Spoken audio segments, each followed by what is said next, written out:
Good morning students. जैसा कि हम पिछले वीडियो में सभी चीज़ें पढ़ चुके हैं, लेंस पे पहुँचे थे, लेंस के टाइप सबको बता रहे थे। उसके पहले मैंने सोचा कि आपको कुछ मिरर्स के न्यूमेरिकल हैं उस पर बेस्ड उसको आपको करा दिया जाए, क्योंकि मिरर आपका लगभग समाप्त हो चुका है और उससे रिलेटेड जो क्वेश्चन है वो भी मैं सोच रही हूँ आपको कम्प्लीटली प्रोवाइड हो जाए। इसलिए आज हम आपके सामने कुछ न्यूमेरिकल्स लेके आए हैं जो आपको बहुत ही ज़्यादा एग्ज़ाम सेंटर्स में मिलने वाले हैं, या फिर आपको जब आप अनसॉल्व सॉल्व करते हैं तो वहाँ भी आपको काफ़ी ज़्यादा टाइम में ये मिलता है। ठीक है, कई सेट ऐसे हैं जिसमें आपको मिलेगा ये। चलिए देखते हैं क्वेश्चन क्या होता है, इसमें क्वेश्चन कैसे पुट अप होता है। इसमें ध्यान दीजिएगा, आपको डिस्टेंस ऑफ इमेज जो बताई गई है वो किससे लिखने के लिए बताया गया है, वी से। जहाँ पर डिस्टेंस ऑफ इमेज की बात करेगी उसे आप v से लिखेंगे, डिस्टेंस ऑफ ऑब्जेक्ट कहेगा u से लिखेंगे, और फोकल लेंथ आपको किससे लिखना है, f से।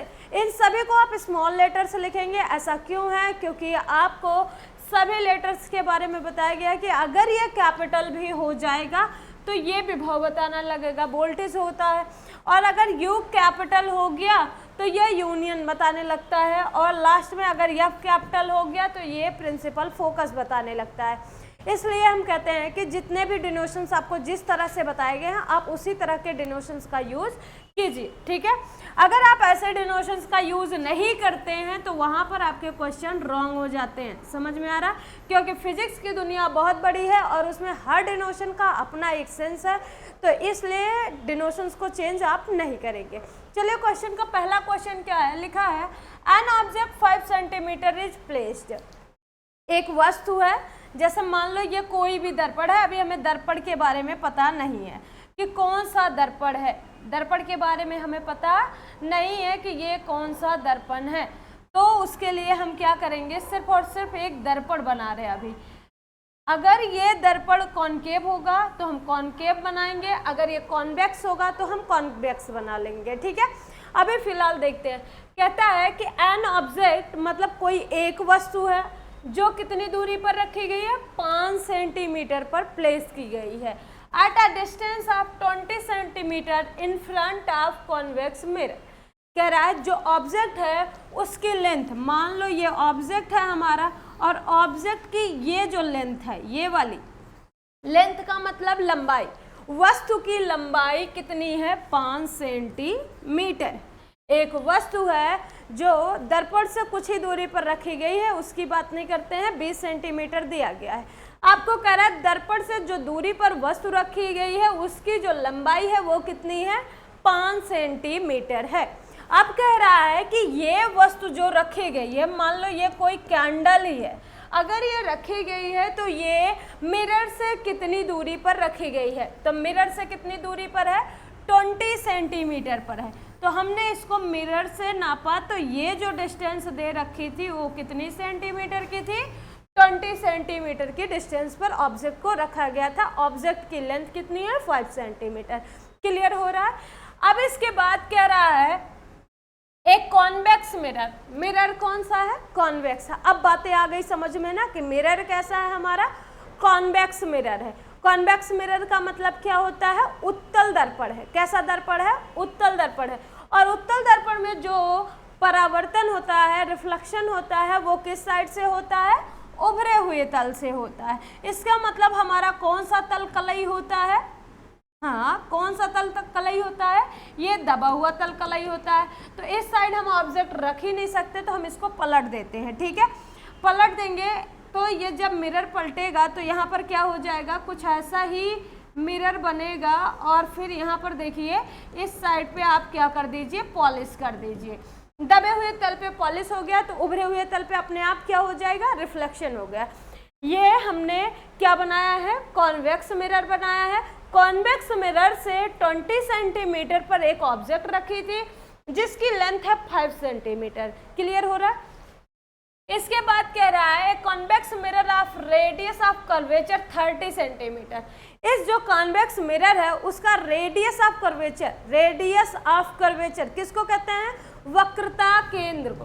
पक्का, वक्रता त्रिज्या होता है, रेडियस कह रहा है, क्या कह रहा है, रेडियस ऑफ कर्वेचर कह रहा है। क्या कह रहा है? Radius of curvature. और रेडियस क्या होता है? यही जो यहाँ से यहाँ तक की डिस्टेंस होती है, मतलब सेंटर ऑफ कर्वेचर से पोल तक की जो डिस्टेंस होती है वही आपका रेडियस ऑफ कर्वेचर होता है। और वो कितना दिया है? 30 सेंटीमीटर दिया गया है। अब कह रहा है फाइंड द पोजीशन, मतलब हमें स्थिति पता करनी है, and size of the image, और ये भी बताना है कि उस प्रतिबिंब का आकार क्या होगा। ध्यान से सुनो, इसमें हिंदी में बता देते हैं कि क्वेश्चन में क्या पूछा है। कह रहा है एक 5 सेंटीमीटर लंबी वस्तु जो कि 20 सेंटीमीटर दूरी पर उत्तल दर्पण से 20 सेंटीमीटर दूरी पर रखी गई है, और उस उत्तल दर्पण की वक्रता त्रिज्या 30 सेंटीमीटर है। तो प्रतिबिंब की स्थिति और उसके आकार की गणना करो। ठीक है, समझ में आ रही है बात? हिंदी में यही बातें समझ में आई, इंग्लिश में आपको लिखा गया। तो यहाँ पर अब आपने सभी पोजीशंस देख ली, बातें क्या कह रहा था। अब आपको ये देखना है कि हमें साइन में कौन कौन सी चीजें दे रखा है। ठीक है, तो आप देख रहे हैं यहाँ पर जो दिया था ऑब्जेक्ट लेंथ दिया था कि नहीं? ये क्या है? ऑब्जेक्ट लेंथ है, मतलब ओ है। ओ मतलब कितना दिया है? 5 सेंटीमीटर। वस्तु की लंबाई कितना दिया है? 5 सेंटीमीटर। उसके बाद क्या रहा? Distance of 20 centimetre. जो ऑब्जेक्ट की डिस्टेंस थी वो कितनी थी? 20 सेंटीमीटर। मतलब u इज इक्वल टू कितना था? 20 सेंटीमीटर था। वस्तु की दूरी को किससे डिनोट करते हो? u से ना। और वस्तु की लंबाई को किससे डिनोट करते हैं? वो से। तो इसका मतलब है o हमारा 5 सेंटीमीटर है, u कितना है? 20 सेंटीमीटर है। और ये दर्पण के सामने रखी हुई है। उत्तल दर्पण की वक्रता त्रिज्या, वक्रता त्रिज्या को किससे लिखते हैं? r से, क्योंकि ये रेडियस होता है, और रेडियस को हमेशा किससे डिनोट करते हैं? 30 centimetre. r is equal to कितना है? 30 सेंटीमीटर है। आपको v निकालना है। क्या निकालना है? v निकालना है, क्योंकि इमेज के बारे में आपसे कह रहा है डिस्कशन करिए। ठीक है, तो यहाँ पर आपको ध्यान से देखिएगा, दो चीजें नहीं दिख रही हैं। हमारा जो मिरर का फॉर्मूला होता है वो होता है 1/f is equal to 1/v plus 1/u होता है। इसमें हमें ना तो v पता है ना ही f पता है, बस क्या पता है? u पता है। तो उसके लिए आपको एक फॉर्मूला बताया गया है कि r is always equal to कितना होता है? r is equal to 2f। r is equal to हमेशा कितना होता है? 2f। मतलब किसी भी मिरर की जो रेडियस ऑफ कर्वेचर है वो ऑलवेज इसका क्या होता है? डबल बार का होता है, मतलब फोकस का डबल मल्टीपल होता है। समझ रहे हो? जितना फोकस होगा यदि उसका डबल कर दें तो रेडियस निकल आता है। तो इसलिए कहा जाता है कि हमेशा वक्रता त्रिज्या जो होती है वो फोकस दूरी की दुगनी होती है। समझ रहे हो?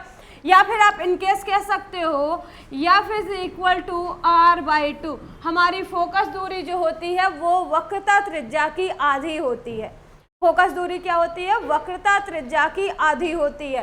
तो इस टाइम पे आपको ये एक चीज तो पता चल गया कि f की जो वैल्यू निकालनी है, r कितना दिया है? 30 सेंटीमीटर बाई 2 कर दीजिए, तो 30/2 15 दूना 30। तो f इज इक्वल टू कितना हो जाएगा? 15 सेंटीमीटर। f भी आपका निकल गया, और वो f कितना है? 15 सेंटीमीटर। समझ में आ रहा है ना?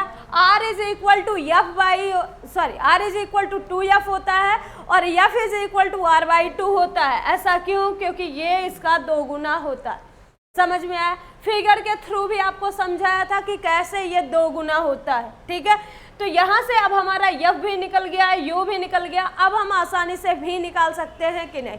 इसके साथ साथ आपसे आई भी पूछा है, देख लो, साइज भी पूछा है, मतलब प्रतिबिंब की स्थिति के साथ साथ प्रतिबिंब की लंबाई भी पूछ रखा है, जो कि आपको मैग्निफिकेशन के थ्रू मिलता है। ठीक है, तो यहाँ पर देखिए मिरर कौन सा यूज हुआ है? Convex mirror. According to rule of sign in the mirror क्या होता है? यू ऑलवेज नेगेटिव होता है कॉन्वेक्स मिरर में, जबकि कॉनकेव मिरर में आपका u भी माइनस होता है, v भी माइनस होता है और f भी माइनस होता है। उस केस में तीनों डिस्टेंस आपकी माइनस होती हैं।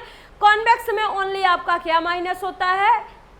हाँ, u माइनस होता है। क्या होता है?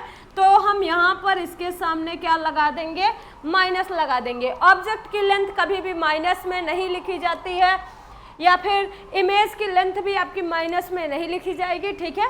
और ये जो फोकल लेंथ आया हुआ है ये भी आप माइनस में नहीं लिखेंगे, क्योंकि मिरर कैसा है, कॉन्वेक्स मिरर है। भैया अगर यही कॉनकेव मिरर होता ना तो U को भी माइनस लिखते, V को भी माइनस लिखते और F को भी क्या लिखते, माइनस में लिखते। ये माइनस साइन ये बताता है कि हमारा जो इमेज है वो किस साइड बना हुआ है, या ऑब्जेक्ट को किस साइड पर रखा गया है। रूल आपको यही बताया गया था ना, ऊपर जाएगा तो प्लस, नीचे आएगा तो माइनस, दाएं साइड रहेगा तो बाएं साइड पे माइनस, दाएं साइड पे प्लस। और इसी चिन्ह से हम समझ जाते हैं कि हमारा जो इमेज है या हमारा ऑब्जेक्ट है वो किस साइड पे रखा गया है। समझ गए? तो आपको जो डिस्टेंस दी गई है वो समझ में आई, क्या क्या दिया गया है। चलिए आगे चलते हैं। अब हमें निकालना क्या है, V निकालना है और I निकालना है। तो V निकालने के लिए क्या करोगे, फॉर्मूला लगाओ। एक और फॉर्मूला क्या होता है इसका, फॉर्मूला मिरर का फॉर्मूला होता है 1/f is equal to 1/v plus 1/u। अब पीछे के अकॉर्डिंग आप देख लीजिए, यहाँ पे f की वैल्यू है 15 सेंटीमीटर, f कितना है 15 सेंटीमीटर है, और ये आपका u कितना है -20 है, ठीक है। तो यहाँ देखिए f कितना है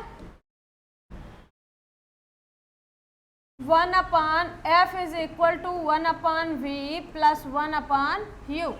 f कितना है 15 सेंटीमीटर है, और v आपका पता नहीं है, u कितना है 20 सेंटीमीटर है, वो भी माइनस का। ध्यान से देखो क्या कहा मैंने, f आपका दिया था 15 सेंटीमीटर, कितना सेंटीमीटर 15, और u आपका माइनस का 20 दिया है। तो 1 था ऊपर, 1 ही लिखा है, f के प्लेस पर ये, 1 के प्लेस पे ये, v के प्लेस पे v, और u के प्लेस पे -20 लिखा है, क्योंकि आपका जो डिस्टेंस है ऑब्जेक्ट का वो 20 सेंटीमीटर है।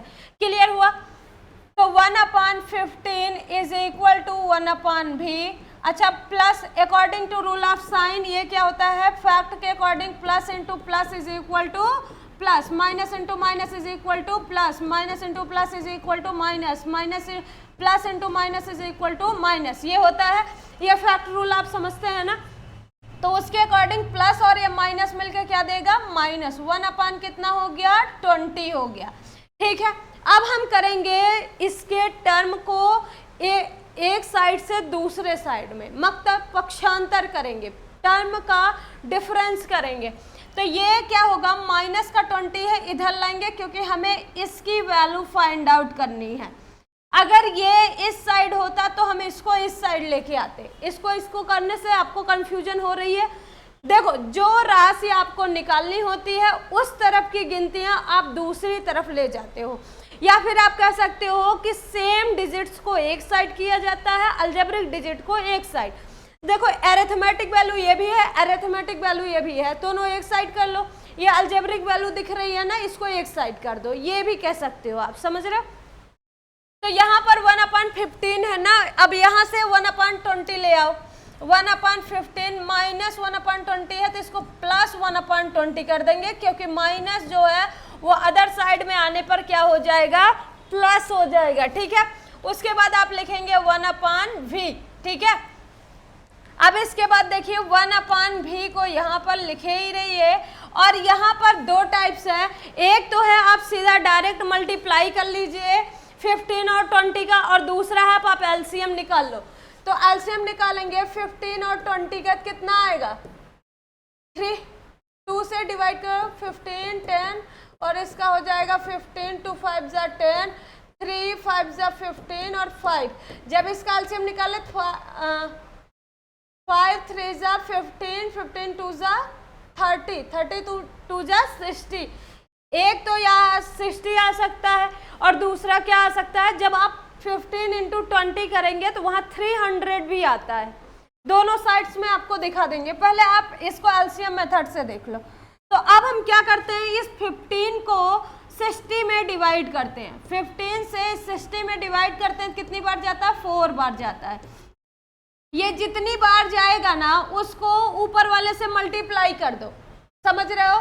डिवाइड करने के बाद जितनी बार भागफल आए, ये जो डिवाइडेंड आ रहा है, जितनी बार आए उसको हमेशा न्यूमिनेटर से मल्टीप्लाई कर दो। तो 1/4 जा कितना हो गया 4, प्लस है तो प्लस। अब आप जैसे इसमें डिवाइड किए थे वैसे ही आप जो सेकेंड वाला है, देखो 20 है ना, क्या है 20 है ना, तो 20 को 60 में डिवाइड करो, 20 डिवाइडेड बाई 60, 23 जा कितना हो गया 60 हो गया, कितना आया 3। अब इसको भी इसके न्यूमिनेटर से मल्टीप्लाई कर दो, तो 3 1 जा कितना हो जाएगा 3 हो जाएगा, ठीक है।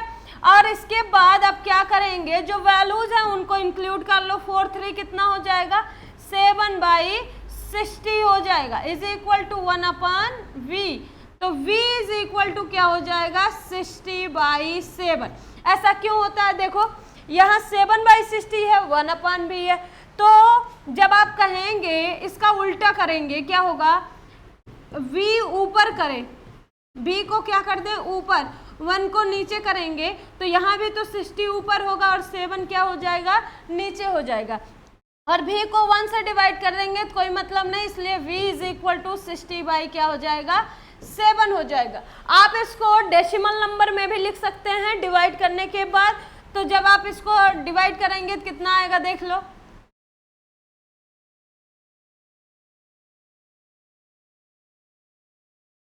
ऐसा कुछ आएगा, ये कुछ आएगा डिवाइड करने के बाद। आप इसको भी लिख सकते हैं या आप एग्जैक्ट वैल्यू लिख सकते हैं, स्क्रीनशॉट लेना हो तो ले सकते हो और यदि लिखना हो तो लिख भी सकते हो, बहुत जल्दी करिएगा।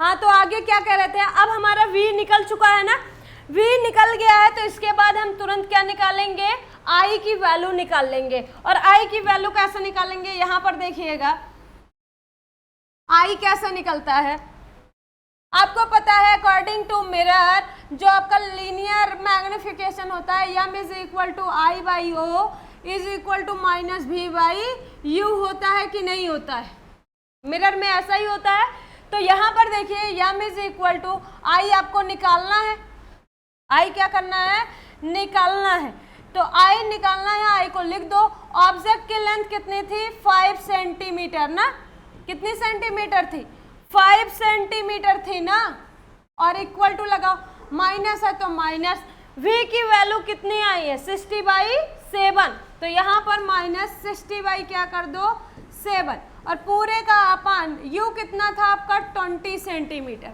वो भी कितने का माइनस का था कि नहीं था, यहाँ पर कोई दिक्कत हो रही है। अब यहाँ पर देखिएगा i/5 इज इक्वल टू क्या हो गया, अब इसको क्रॉस मल्टीप्लाई भी कर सकते हो, क्रॉस मल्टीप्लाई भी कर सकते हो, देखो माइनस से माइनस कट गया, 20 i से मल्टीप्लाई करेगा, 20 इंटू आई हो जाएगा is equal to 5 into 60 by क्या हो जाएगा 7 हो जाएगा, कोई दिक्कत।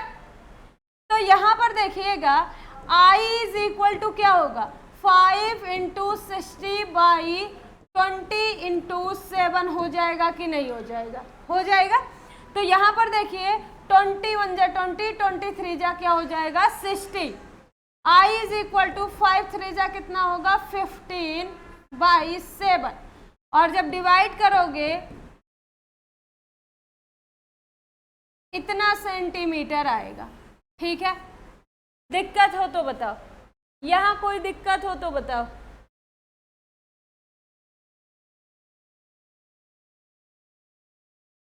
हो गया, ये क्वेश्चन आपका हो चुका है, एक बार ध्यान से देख लीजिएगा।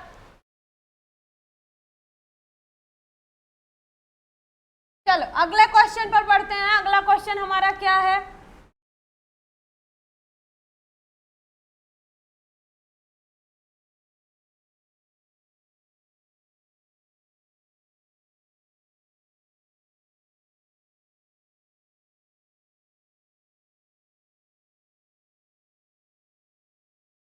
अगले क्वेश्चन में आपको बताया गया है